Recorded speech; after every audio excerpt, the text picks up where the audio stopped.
ஒரு வாரமாக வெளியில் அலைச்சல் அது போக ட்ராவல் பண்ணதுனால உடம்பு வந்து கொஞ்சம் சூடான மாதிரி இருந்துச்சு. ஸோ காலையில் பிரேக்ஃபாஸ்ட்டுக்கு வந்துட்டு கம்பு தோசை செஞ்சு சாப்பிட்டாச்சு. சூட்டுக்கு கொஞ்சம் வயிறுலாம் வந்துட்டு எரியிற மாதிரி இருந்தது. அதனால் ஜீரக தண்ணி வச்சு குடிக்கலான்னு சொல்லிட்டு பாத்திரத்தில் தண்ணி வச்சு கொஞ்சமாக ஜீரகம் போட்டு காய்ச்சி எடுத்து ஆற வச்சு ஒரு பாட்டிலில் ஊற்றி வச்சிட்டோம்னா இன்றைக்கி ஃபுல்லாக குடித்தோம்னா நம்ம உடம்புல இருக்கிற சூடெல்லாம் வந்துட்டு தணிஞ்சிரும். இது நைட்டு நல்லா தூங்கி எழுந்திரிச்சதுனால நைட்டு செய்யாமல் விட்ட எல்லா வேலையுமே வந்துட்டு செஞ்சு வீடெல்லாம் வந்துட்டு நல்லா க்ளீன் பண்ணி வச்சுட்டேன். பட் ட்விஸ்ட் என்னன்னா, பாப்பாவுக்கு உடம்பு சரியில்லைன்ட்டு 1 ஹவர்லேயே வந்துட்டு ஸ்கூல்லேருந்து வந்து கூட்டிகிட்டு போக சொன்னாங்க. பாப்பா வந்து ஒரு 5 நிமிஷம் தான் வீடு மறுபடியும் தலைகீழாக ஆயிடுச்சு.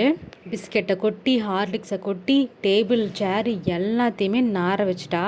ஸ்கூலுக்கு கொடுத்து விட்டுருந்த லஞ்சே வந்துட்டு சாப்பிட்றான். எப்படி ஸ்கூலில் சாப்பிட்றாங்கன்னு தெரில. சரி எப்படி சாப்பிட்றான்னு பார்க்கலான்ட்டு சாப்பிட சொன்னேன். காய் எல்லாத்தையும் சாப்பாட்டில் கொட்டிட்டு காயை மட்டும் 2 வாய் சாப்பிட்டுட்டு அவ்வளோதான் எனக்கு வேண்டாம், நீ தான் எனக்கு ஊட்டி விடணும்னு சொல்லிட்டு வச்சுட்டு போயிட்டா. எப்படியோ சாப்பிட வச்சு தூங்க வச்சாச்சு. நீ 2 நாள் லீவு எப்படி சமாளிக்கலாம்?